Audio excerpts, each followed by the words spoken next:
Hello, Slytherin, and welcome to your weekly general reading. I don't really have any news to report other than I'm feeling kind of motivated. Got a lot of stuff done today, and I still feel like going, so I'm doing these readings. Alright, so let's just go ahead and crack on. I'm feeling right about there, and I'm going to take that side. Okay, see what we got for you. Okay, 2 right off the bat. Oh, 3. Okay, good. I love it. I'm loving it. Let's see what we got so far. Okay, we have the Riddle Houses. We have Professor Karkaroff. Chocolate Frog. Oh my gosh, it looks like we got quite a bit of cards that I didn't even realize. Okay, Ron Weasley. The Grand Staircase at Hogwarts. Cedric Diggory. It's one card that I love, Harry and Hermione. And then we have, oh my gosh, is it the Augury or is it the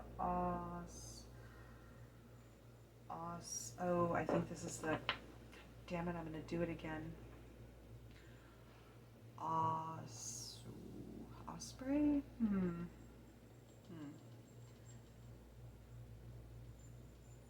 Give me a minute.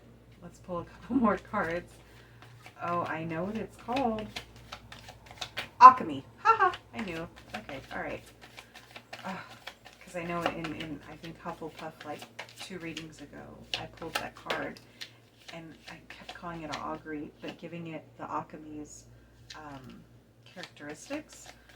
And then I had to put a correction in there and be like, sorry guys, that's not what it is. So, okay, so the alchemy. Okay, we're going to pull one more card. This last one is the Goblet of Fire. So let's see what they find. Oh, what do we get? We got 2 more cards. Okay, Buckbeak. And this outside view of Hogwarts. Alright, let's get a clarifier card, Slytherin, and okay, that was really quick. Alright, clarifier card is Fortune, and it is showing the sorting hat and then the, I don't remember what they call them, but they're the things with all the like gems in them for the house cup. Okay, so Riddle House and Karkaroff. Let me pull those up so you can see them. Again, guys, I'm trying to get a new camera. The camera on this phone plus the audio is just not what I would like it to be. I thought I was going to get a camera this week, but I had a couple of bills to pay that did not allow me to do that. So be patient. I promise I will make this better. Chocolate Frog. Ron Weasley. Yeah, like right now I have my mouth literally almost on the microphone just so it can pick up the audio. The Grand Staircase. Cedric Diggory. Harry and Hermione. Alchemy.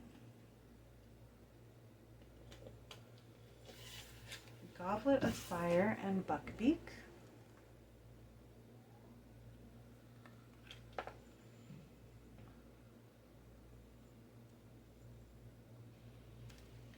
And finally, the 2 clarifiers.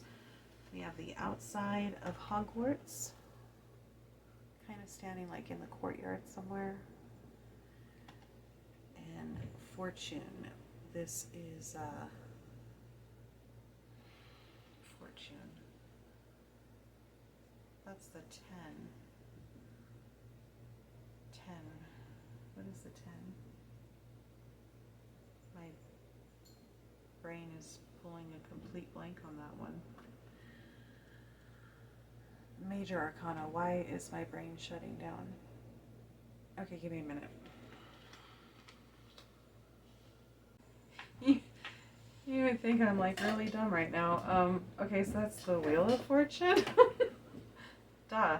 Okay. Sorry. I'm really not the this dumb. Actually, I probably am. But I always chop it up to brain damage. I've had 2 concussions, so there it is. Alright, so guys, give me a minute. Let me look this over and let's see what I've got for you, okay? Okay, Slytherin, I'm just going to talk this out right now, okay? Because what I'm seeing here is a lot of fate. A lot of things that are just fated and meant to be, okay?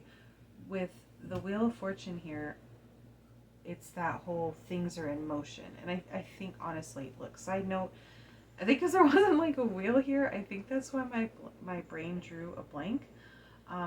But with the 4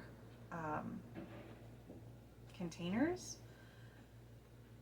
you know, the only thing that's really controlling it is just this collective of everybody's decisions, everybody's actions. They can fill it or they can empty it based on the things that they do, right?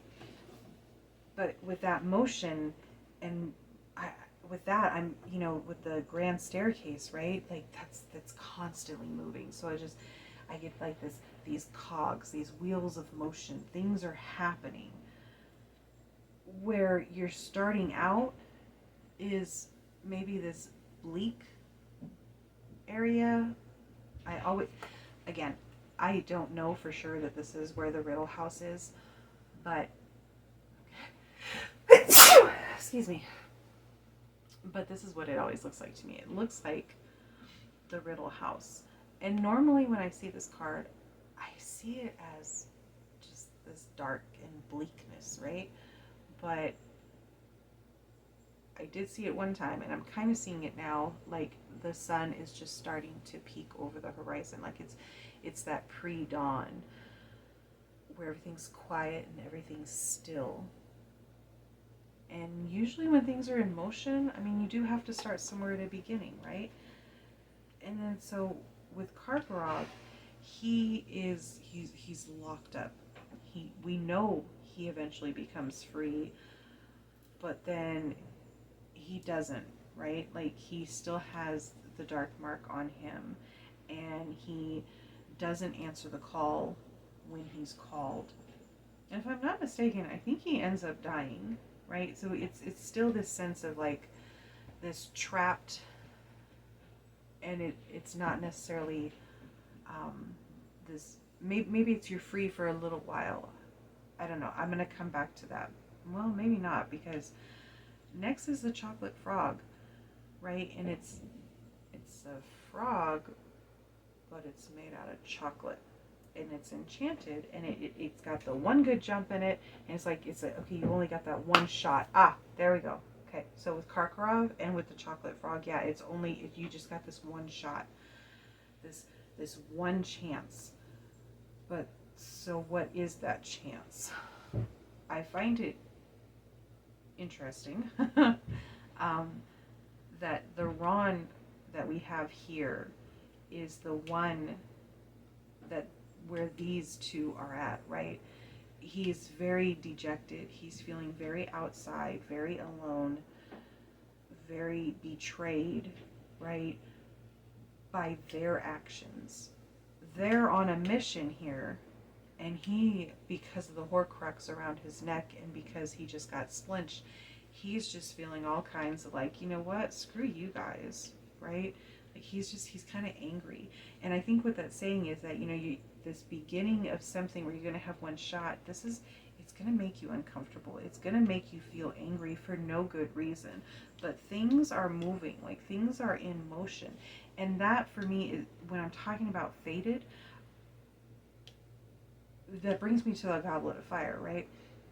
Like Cedric was presumably going to be the champion. Now, yeah, that was between him, Crumb, and Floor, but that was a 1 in 3 chance that he was going to be the champion, and he was winning all of the events, but Harry had his name thrown in there. It altered everything. Like if Harry's name hadn't been pulled in there and put into the Goblet of Fire, if the Triwizard Cup hadn't been turned into a port key, like Cedric would not have died, pure and simple. But like these things were meant to happen, like that was going to be his destiny. And you know, they spent a really long time trying to figure out what was the next step, and they couldn't put those pieces together, right? Like they're on the move and he's left, and they're basically they're just all lost. And they're on this mission that was not comfortable, that was making things really difficult in their life, that they didn't necessarily want to do. At one point, they just want to stay in the woods and just whatever, you know. But they know they have to do this. So it's this uncomfortable journey that is happening, which leads me to these three. So with Hogwarts and this picture of just kind of being like outside of the castle walls, and it's winter and it's dark, where I don't get the desolation here, I'm not reading this one as that. Here I am. Here as a clarifier, I'm feeling like this is a very solitary trip that you're about to embark on. And then when you have the alchemy and you have Buckbeak. So with the alchemy, you know, they have the shells that are silver. They can be big or they can be small. You know, they're, now I'm drawing a blank on the rest of it, but I have this feeling of like, no matter how big or no matter how small, like you're gonna be free afterwards. Like Buckbeak was judged wrong. He was accused. He was imprisoned. He was sentenced to death. And that didn't happen. He ended up being free. So I feel like whatever this ordeal is that you're going to go at it alone, but you're going to be better off in some ways. Okay? Buckbeak didn't have his true freedom. Like, he was able to not be killed. He was able to, you know, fly away and escape. But then he was confined to a room at Grimmauld Place and, you know, having to stay with Sirius and live in the house. Like, he was still kind of wanted, right? Like, he still didn't have, like, that true freedom. And I feel like this ordeal that you're about to do, whatever the wheels of motion are being set in place, I feel like it's a necessary thing, but you're going to give up some of your freedom to do it. And I don't think you should be scared for it, because I really feel like that even if it's making you feel uncomfortable and you feel like, I don't want to give this up just to be able to do this, I feel like it's the right concession for you to do. I really feel like to get this particular freedom, or to be able to get to this next marker in your life, you're going to have to give up something for it. So that's really what I'm feeling, is a bit of self-sacrifice, you know, where you're, I mean, that's a lot of self-sacrifice I'm seeing in there. He had to suck up his pride. He literally died. He betrayed his friends. She memory wiped her parents. He literally died. So I'm just feeling like there is going to be a lot of you having to make amends with yourself to be able to basically do what's necessary. Like, you're not going to be able to just be like, all right, I'm good, and actually be good. I think you're going to have to give up something to get further. It might not be forever. There is some here where it's, you know, it wasn't a forever, it definitely was not a forever sacrifice. Okay? And supposedly she was able to get her parents memorized, whatever you want to call it, you know. So I don't think it's going to be a full-on one, but, you know, I was just reading a book the other day. What the hell's the name of the book? Tears of Amber by Sofia Segovia, I think. And there's a line that gets repeated a couple of times where one of the characters, his mom would tell him, "You need to die to live." And I absolutely believe in that. I wish I had thought of those exact words myself, because I thoroughly believe that. I feel like this is a time where the wheels of motion are going to make the old you change into this new you, where a part of you dies and you leave that part behind. So I think you need to be ready to sacrifice something, to make some kind of concession, to make some kind of compromise in your life. I think bare minimum, we're talking a compromise. At the biggest, you're going to have to give up something that's going to allow you to go forward. So I hope that helps someone. I love you guys. Slytherin, I will hopefully see you next week. And until then, you guys take care. Bye.